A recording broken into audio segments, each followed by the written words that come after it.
Okay, we're live. Simple as that. So, Eddie and Joe Wicks have fallen out. Joe Wicks has been on this podcast, and Eddie Abu is one of my absolute fave diet influencers, but they have fallen out, and Eddie has told Joe to wake the fuck up. Biohacking singles, good idea. Peter Attia has been hating on biohackers and lots more. This is Biohacking News.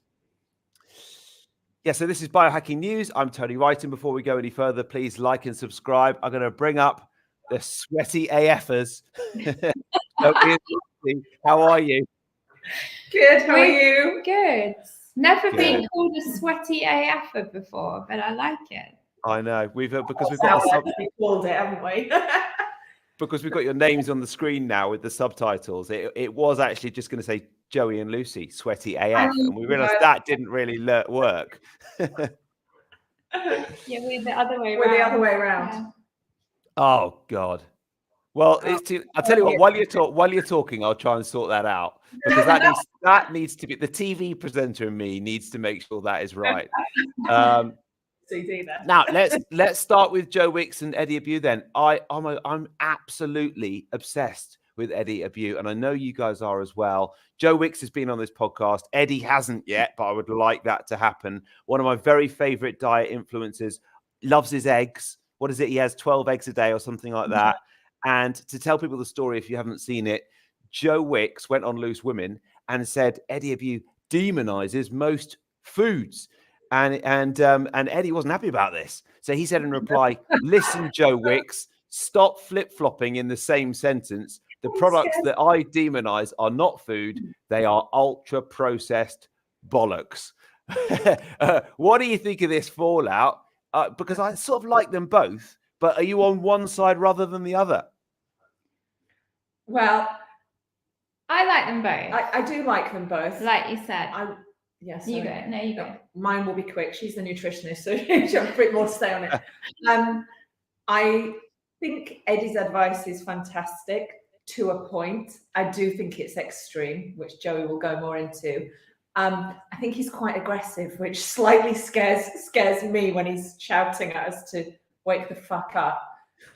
However, I do, and I also like Joe, but I possibly would agree with Eddie on this one, that he just was flip-flopping in that interview, and he's a health and fitness longevity influencer. I think both of them are. I think the thing about Eddie is, like, he's got a view and he sticks to it and he goes for it. Joe Wicks is trying to appeal to the mass market, to everybody. Yeah. And he'd had that little boo-boo where he'd made some comments about kids and ADHD and diet and stuff the week before. So I think he was probably a little bit on the back foot, maybe, just trying to feel like he wasn't saying anything wrong. And like, nutrition and food is such a personal thing. Like, we were talking about this before. So it's super hard not to offend somebody. Right, because everybody's got their own view on it. But I mean, we love Eddie in the fact that, the majority of stuff in the supermarket is absolute shit. Like, it's just shit. He's just trying to get the message across that, like, real food is better than processed products. Yeah. And so that, I think he's incredible, and he's really good. I mean, really he just is raging with that message. Yeah. But I personally would not eat. I love eggs. I have eggs every day. I love steak, but I wouldn't just eat that in my diet. But and I think that's probably where Joe Wicks is coming from. And it's like also, like, all the mental health stuff around food and stuff, like being over restrictive can lead to eating disorders. So I get it from both sides, but I think they've both got their place. And I guess sort of Joey. Joe is entry level, isn't he? And as much as I love Joe, and he's been on this podcast, as you say, he's sort of got himself into trouble recently, because if there was someone lesser well known who'd said what he said, no one would have paid any attention. But actually, Joe Wicks in the same interview did provide the context that he liked Eddie. So as you say, we sort of like them both, but Eddie's that one of the reasons that people love Eddie, because when I started following Eddie, he had 2.3 million followers, and he's now got almost 4 million. He is so good and so real and funny as well. I mean, he can now be in a supermarket, pick up a cereal box, and it'll be like Maltese's cornflakes or something. And all he needs to do is look at it, and it makes you laugh. You know what he's going to say. So then, from every supermarket on the planet. I know. Yeah. So he ended up with his message to Joe. He said, "And sugar, come on. They are the reasons 1 in 2 of us will get cancer in our lifetime. Wake the fuck up." And then if you look at some of the comments, I just had a look at some of the comments at random. One of them said, "Eddie speaking 2 languages, English and facts." And another one saying, Eddie is the man. Wake the fuck up. And another one, Eddie to replace Rishi Sunak. So he is unbelievably popular. Oh, yes, Eddie. Please do. Stop it. I might go and vote. Eddie puts himself forward. That's true. Eddie, we'll be your campaigners. If you put yourself forward, we're there. Yeah. But Lucy, I was quite interested. Do you think that some people might think that he is sort of quite aggressive and sort of find him a bit too male? Because I love that sort of male approach. But I wonder, we are really the opposite. I mean, we could easily slate products and services and things that people do that we don't agree with, but actually we would rather give the positive spin on something. So anything that's a little aggressive. Yeah, and there's another. That's probably inbuilt in me, though.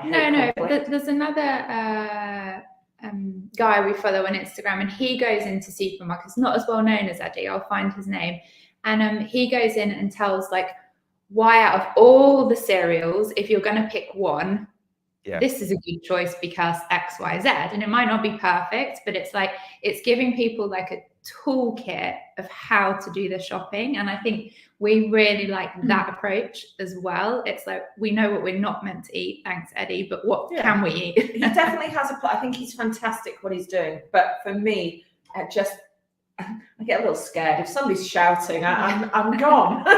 And that's just I feel a little shouted at when he comes on. But he is great. Yeah. I think the message he's getting across is great. I mean, my eldest watcher, has him on her Instagram, and really, she listens to it. Yeah, and so I do think he's good. I think he is changing things. The conversation. Yeah. I'm just trying to find that other Instagram that you were mentioning, because I follow them as well. I know exactly who you're talking about. You know who I mean. I do. They're absolutely brilliant, and I'm going to have to write it in the show. Oh, it's Tonic Health. Is that who you're talking about? That's it. Absolutely love that stuff. Yeah. And it's funny because actually loads of people are doing it. Anyone can go into a supermarket and whip their phone out, but Tonic Health, the difference is that he's sort of saying, actually, if you get Iceland's own brand protein shake rather than this sort of one that you can get in your local newsagents, it's got less ingredients and it's a bit better. Yeah. So just giving people that are not going to go fully extreme like Eddie and cut everything apart from whole foods out of their diet. It's just giving them, like you say, a little tip. Yeah. Now, before we finish on this particular topic, I've got a little anecdote for you, Joey and Lucy. And that is, I was with at Tim Biohacking the other day, and I'm going to be seeing you at his Health Optimization Summit in the next couple of months. And I said, I've got a great idea for a speaker, Eddie Abu. And he said, I've sort of heard of him, but and I don't follow him. He did know about him, and they followed each other on it, and Eddie followed Tim. So I said, well, send him a message. So there and then he sent him a message inviting him to the Health Optimization Summit. I know Eddie doesn't do that much in terms of public appearances and offers, but I would like to think that if that happens, it's entirely down to me. So I think he would be a brilliant speaker, and he would put some bums on seats, wouldn't he? And he'd probably sell a few tickets as well. For sure. Yeah, for sure. Watch this space. Yeah, exactly. Now, next topic is biohacking singles. Is this the best new way to date? So this is the London Biohackers meetup. One of the two. After a 20 marriage. I've not always been single. I was married for 20. Lucy, you just cut out there, so I just want you to say that again. So you're the single one of the two. So I'm the single one. I was married for 20 years. I am no longer married. Right. Okay. Yeah. So I want your thoughts on this first, then, because the London Biohackers Meetup, as we record this, it's Friday the 26th of April, and this is going out live on YouTube and X, as you know. And on Monday, it's going to be on the podcast. And the London Biohackers Meetup is this weekend. And I was actually the speaker at the first London Biohackers Meetup. Sadly, I can't go to the one this weekend. It's mainly because I'm in Portugal. But they are, one of the things they are discussing at the meetup this weekend is they're going to be introducing a special singles event for biohackers.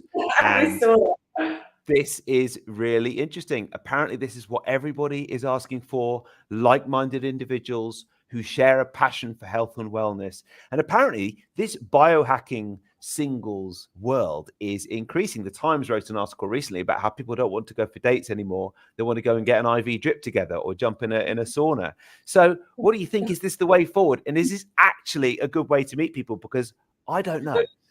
Well, it might be, because the dating pool's quite small when you go to bed at 9 p.m. maybe. That's just what I was going to say. Obviously, I'm not going to over-comment on this, but I was going to say maybe it's because, like, people, you can't put up with all the biohacking shit that we do. That's why you need to be with the same kind of person on the same schedule, right? Or get somebody you can biohack. But even then, that doesn't work for me. Can't change your leopard spots. I think it's a great idea. I'm quite shocked. I'm not sure. You sent me the email. No, I was like, I'd go if Joey was able to kind of chaperone. I saw support person, sauna support person. Now I'm dating support. Yeah, I'm scared. Do you want me to come as well, and then you can have mum and dad there looking after you? Yes. Let's do it. Pimp me out. It is interesting how, when I look at some of our cousins in the family who are sort of late teens, early 20s, they are just so different to how we are. And when we were in Thailand last year, our cousin, who 19, and her friend came and stayed with us for 4 nights, and they were utterly charming. They looked after our boy Stan. They sort of hung out with us. They didn't seem to want to go out and get that smashed. And they were just so totally different from what I was like at that age. You sort of think at every level, at every age in society now, people are more interested in living a slightly healthier, less hedonistic lifestyle. But I guess with the biohacking, you can find that hedonistic element in a slightly different way. Yeah, exactly. I think it is. I think younger generations. They're not. We're a child of the 80s and 90s, and it was wild times. But maybe that's why we all need to biohack ourselves now. I was wild, and so I definitely needed the biohacking from my teens. So maybe they won't need it. It won't be like biohacking by the time the 20-year-olds get to be 40s, because they will have just lived a cleaner life. That is so true. Yeah. Because it is definitely the most hedonistic ones who become yoga teachers, my wife, and biohackers like us. And it's because we need something else to replace the high.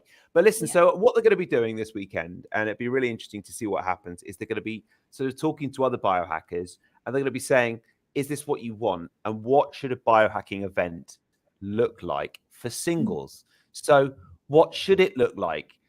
Should everyone just be getting naked and in the sauna and just cut out the middleman and just get in there and get on with it?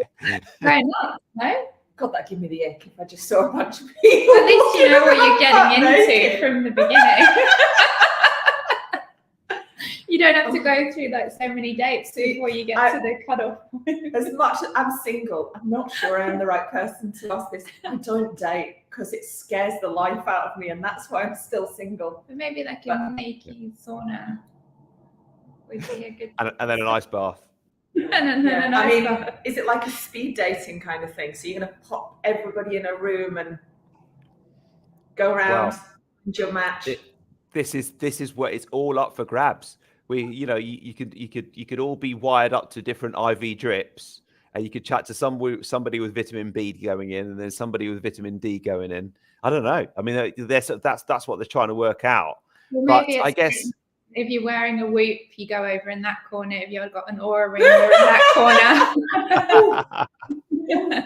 The device. You see somebody that's got an Aura and you like them, and then you're stuck. And I think it's a great idea, because I do say this to you, is when you're single and you're living this lifestyle, I do cut off a huge percentage of people, because I live a certain way. I would really struggle to live with somebody or end up with somebody that doesn't live the same kind of lifestyle as me. Yeah. So yeah, actually, I think it's a great idea. Like-minded people in one space. Your opening gambit should be, what was your sleep score last night? Yeah. Less than 80, I'm not interested. You're out. We don't always want to sleep when we're in bed, but just want to be in bed by 9. Now, the next story I've got is Peter Attia sent out a blog recently on biohacking, and he was very negative about it. And I'd love to know your opinion. I've got my opinions on it. But firstly, let me tell you exactly what happened. This is what he said. There are a few concepts in the longevity space that inspire my disdain more than the B word, biohacking.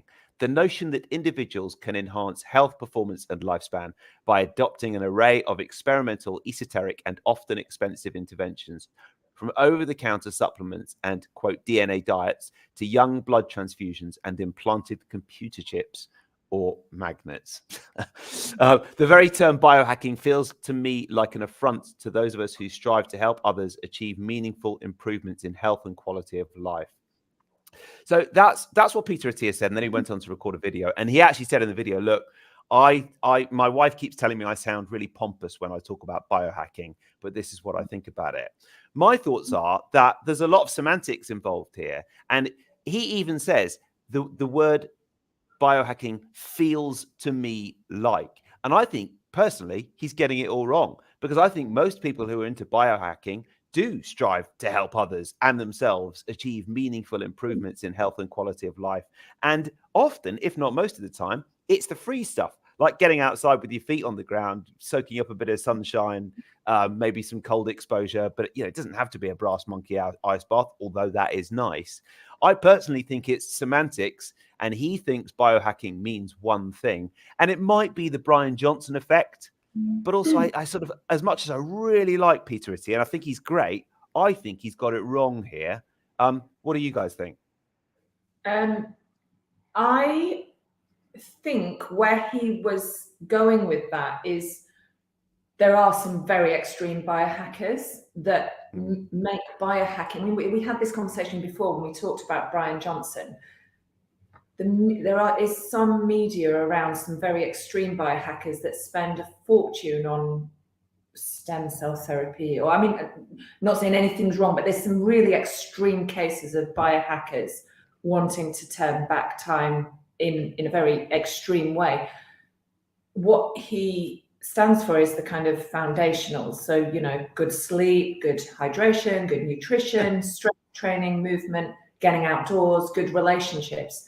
And us as a pair of biohackers, that's what we are. We want to bring, we feel like biohacking should be more mainstream, and it is becoming more mainstream. And that's with the free and low cost biohacks, which most of us do.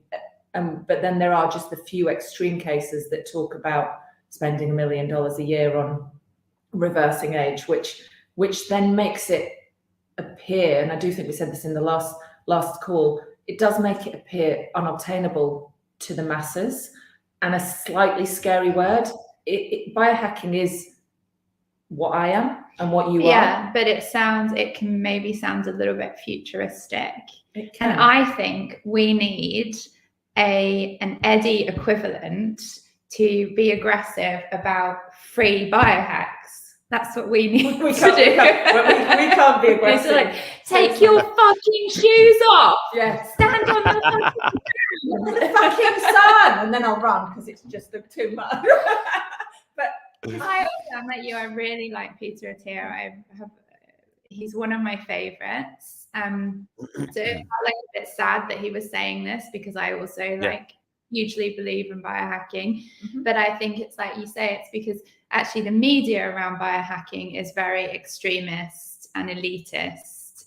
And actually, maybe if we could get a little bit more airtime for like what we're all doing, that would kind of make people realize that it's not just about, it is a very valid name because we are all human with hacking our own biology. And we were just saying, my biohacking might be different to your biohacking and different to Peter Attia's. Well, he's not going to say he biohacks, but he does.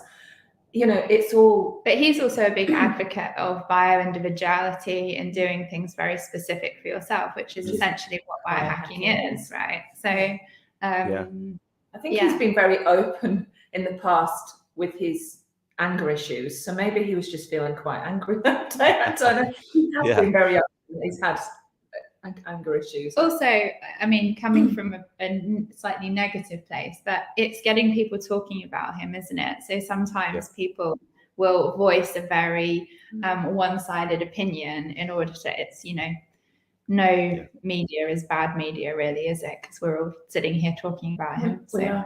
Yeah, I think part of it is he is literally semantics. He is interpreting that word as meaning one thing. But I personally, I mean, I've been in the biohacking space pretty much 10 years, and I've never really thought of it as like that. Sure, some of it can be expensive, but a lot of it is free. And I always emphasize on this podcast, and I know you guys do as well, that it's nice to have the free options as well as the sort of more premium options. And that is, actually recently, obviously, as you know, I've renamed my podcast after 10 years to focus more on this, because in the past I did focus on more things, but I actually think this is a topic that does engage people. And that's partly research and partly anecdotal, just chatting to people. I was at a party last weekend and they said, what's the name of your podcast? Well, this is a few weekends ago. And this is just before I renamed the podcast. And I said, Zestology. And they were like, oh, okay. And then she said, what's it about? And I said, well, it's biohacking news. And she said, oh, wow. So I thought, it's time to change the podcast now to just, when I launched this podcast, there was only one biohacking podcast out there like this in the UK, and that was this one. But now there's loads. So I do think it's just, he sort of misinterpreted the word. We can forgive him. He's doing a lot of good for humanity. When we meet him, we'll just have to persuade him that he's wrong. And that he is himself a biohacker. Absolutely. Yeah. Now, before we finish, it's not strictly a biohacking story, this one, but I sent you guys a link before we started recording of Lenny Kravitz's workout, which is posted on Instagram. Can I please date him? He's just a god. I mean, I have a Lenny Kravitz link. My best friend snogged Lenny Kravitz. Oh, your best friend snogged Lenny Kravitz. This is almost bigger than the story itself. Let me just tell people what's happened, and then we need to hear about your best friend. I love her even more now. I love the way this is going out live on YouTube and Twitter, and we've just had our first big revelation of the day. So Lenny Kravitz posted on social media. He was bench pressing and doing crunches at the same time, bit weird, and wearing leather pants and sunglasses. So that's what we all need to do to get a body like Lenny Kravitz at 56 or whatever he is. So Joey, what's happened here? Tell us about your best friend. Oh no, well I was going to say obviously leather pants I think would be great because it's like creating a sauna effect, isn't it, when you're working out. Sunglasses, we don't like sunglasses, do we? Unless it's like after dark. I mean, I can't. She snogged him at London Fashion Week. I mean, oh my god, I this is a friend of mine as well now, and oh my god, she's gonna kill me for saying that.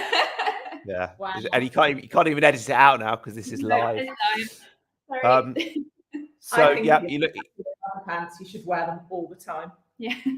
Right. Yeah. I'm going to the gym after this. I'm not going to wear sunglasses or leather pants, but I highly recommend people. I tell you what, I'll put a link in the show notes for people to go and have a little look at Lenny Kravitz working out in his leather pants. Now it's time for a review. You are going to review Brass Monkey Ice Baths today. So this is the new biohacking review section. It can be anything. It can be from free to premium. And this is going to set you back a little bit, isn't it? But tell us about the Brass Monkey Ice Bath, what it is and what you think of it. Well, we love Betty. We've got one called Betty. They're very kindly sent us Betty a couple of months ago. Yeah. And we have a dip in her every day. She's the biggest one in their range, so we can both fit in it. But they do a variety of sizes, from like repurposed oak whiskey barrels to these big commercial units, which is essentially what we have. I think the beautiful thing about Brass Monkey is it produces its own ice. So it produces ice on the side, and then it has this little funky little algorithm going on where it defrosts slightly and the ice comes up to the top, and then you have icy water.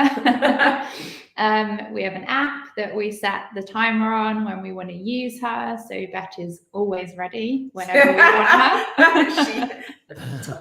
her. Yeah, and we pretty much do it about 6 times a week, I would say. Yeah, and it is just, I mean, some days ridiculously hard, but if you do it, you just feel amazing, and it's just. We've done a lot of cold therapy over the years, from cold showers to cryo to face icing.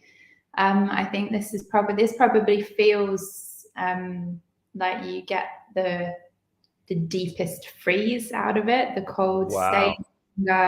I mean, I'm noticing things with like metabolism is changing slightly as I'm using it. You get a higher kind of, so the endorphins, the dopamine, the norepinephrine, the release of that is the highest. Yeah, I think with the temperature at 0, it's the highest you can get, more than if you were using A-class drugs. Yeah. But it's just you can't describe it unless you do it. I think having come from a background in like building and architecture as well, it's where my geeky side comes in, and actually they're just really beautifully made. And I know they're assembled in the UK, and lots of the components are made here. And even Uncle Dave, Dan, who owns Uncle Brass Monkey. It's a whole family run business. There's 3 brothers and cousins, uncles, wives. Even the uncle delivered it to us all the way from. Tell me about the there's this. Tell me a little bit more about the ice, because that sounded amazing when you guys were telling me about it before. It's sort of, you set it on your app, it starts chilling, and it creates sort of like corrugated sheets of ice. Is that right? So think of it like an element on a kettle. It's like they're hidden in the panels of the bath, and it creates a chill. So it freezes, and then it comes up ever so slightly in temperature by like a degree, and it releases the ice. So it comes away from the sides, and it floats to the top in quite big panels, and you just break it up. So they have a patent on that. The technology behind the defrosting. Yeah. So it's the only ice bath in the world that self-produces the ice and then releases it to float to the top. Wow, that's great. Yeah. And it's quite cool because it's like another sensory thing when you're in the bath. It's quite nice. You can hear the ice kind of clinking around, and it's lovely sensation to it. And I think that I find that quite cool. No, that's the wrong word, isn't it? But quite, I don't know. I just find that quite nice that you're kind of in there, and it helps you get into that headspace. She's just really pretty as well, isn't she? I mean, I thought you were thinking about me then. You are. She is really pretty, isn't she? But Betty's also really pretty. She's very aesthetic. She is. Like, you could have it indoors, outdoors, like very cool. You can see her all across our Instagram because we've done a lot of dipping in Betty. Yeah. Because I mean, I'm sort of interested, because I think people will be watching this and thinking, should I do this, and should I invest? And from my perspective, when I was doing ice baths every day, I found my nervous system didn't like it. That may just be me, but I almost found it was too much. And here, living in Portugal and getting in the sea suits me a lot better. It feels, I don't know how you guys do it, because it feels freezing when I get in, and it's still about 15 degrees here, and it's obviously a lot colder in your ice bath. But is there a case that for some people it's almost too cold, or should you then just maybe modulate it and do it every other day or a few times a week or something like that? You don't have to have her set to 0 degrees. That's just you can have it anything up to, I think, 10. Which you will still get the benefits from 10 degrees. Yeah, and how we're working with Brass Monkey is more exploring. Again, if you see on Instagram, there's lots of men jumping into ice baths. I did like 4.5 minutes at like 3 degrees. And actually, that's not really what you should be doing with cold therapy. It should be actually, today, I feel like I'm just going to go to the point where I feel I want to get out now. Yeah. And that's fine. And some days it might be 30 seconds, some days it might be 3.5 minutes, and some days it might be at 1 degree, another day it might be at 7 degrees. And to go more intuitively with how you feel to actually get that, it's to be on the right side of that stressor, because you want that hormesis, but not too much that it pushes you over into just stress for the rest of the day. And I think that is where many people are going wrong with it. They're pushing, they may be competing with their friends. And again, probably more males than females do that. They're competing. Oh, you can do 4 minutes. I'm going to do 4.5 minutes. And then it becomes, then you do put your body under an unnecessary stress because you're not being intuitive. Yeah. Do you do the sauna first and then the ice bath? No. We don't have a sauna here at home. We have the gym we go to, we have a sauna. There's a sauna and a cold plunge there, which sits around 10. So we do contrast therapy, we do that. And I would always start with the sauna and finish do a couple of rounds and finish on the cold. Yeah. Yeah. Yeah. But you feel the cold throughout the day. So we'll do her in the morning typically. Yeah. And if we're not saunaing that day, you keep getting the cold rush throughout the day. Yeah. Like one just goes cold. Yeah. And then I've had a look at this site. I mean, they're absolutely beautiful bits of kit, aren't they? What sort of prices are they? I know there's like a standard one. There's an XL one, which is probably the one you've got. So the one we have is the XL one. I'm not sure there's a price on that because it's a commercial unit, but I think the barrels start at a few £1,000s. So they are very expensive. I think people probably would be tempted to go for like, I'll start off with the Lumi or something like that, one of the pop-up plastic ones.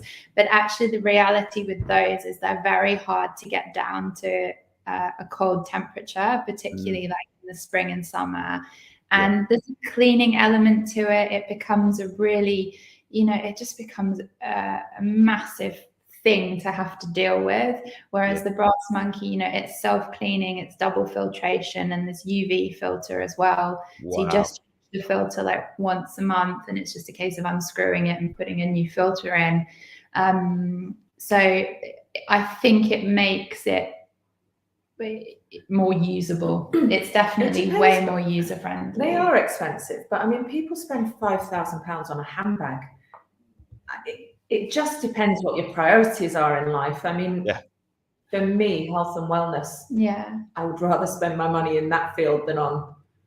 Well, then also, like if you had a gym membership or something like that, and I suppose the reality is the whole family can use it. Like we've had the kids in as well, and they like it. So it's definitely an investment. But I think if you've tried cold therapy and you like cold therapy, then it's the gold standard. Yeah. Well, that is an interesting point at the end there, because actually, if you're not totally sure, it probably is worth getting a Lumi first, using that for a few months, even if it's not as cold.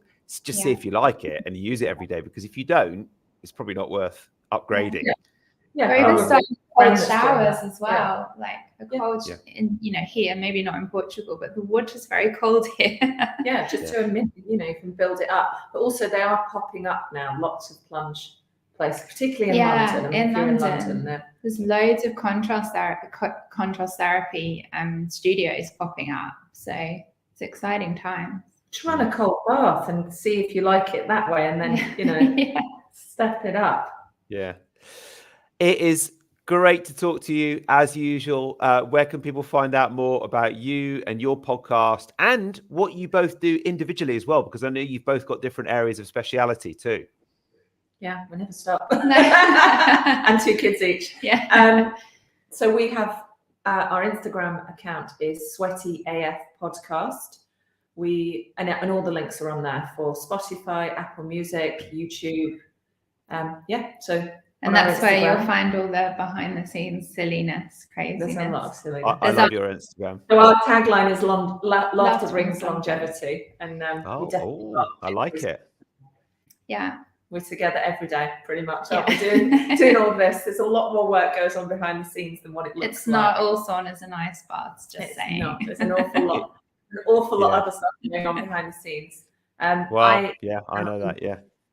I'm a lymphatic drainage specialist, so that's what I do on the side. And you are? I'm in functional nutrition. So also, if you go to Sweaty Podcast, you'll see our links are on there as well for our individual stuff. Well, I highly recommend people do that. Also, a really big thank you to you both, because obviously I've relaunched this podcast over the last month or so. And the idea for me is that I've been doing it so long that I sort of felt that I'd slightly I'd run out of steam a bit with the regular health podcast format. And that's partly because I listen to so many other health podcasts as well. But I just wanted to, and I know you guys do something different already. And I felt like I've just listened to enough experts coming on and talking about their area of speciality. I just wanted to do something different. And now I want to do it with semi-regular guests. And you are 2 of those semi-regular guests, and you've agreed to do that. So thank you so much for that. We love it. Yeah, we love it. We love this format as well, because I think it makes it so much more accessible to people, and that's what we're all about. So well done. And you like the Sky News type format with it. I'm gonna get the Britney bitch headphone next. We might have those next time. Yeah. Well, that's my next step. I'm going to send you guys a slightly passive aggressive WhatsApp message about sound quality. So next time you're going to have one of these on. And then I'm coming on your podcast in June, and I'm going to be getting into the Brass Monkey Ice Bath as well. Yeah. Yes, definitely. Yeah. Can't wait for that.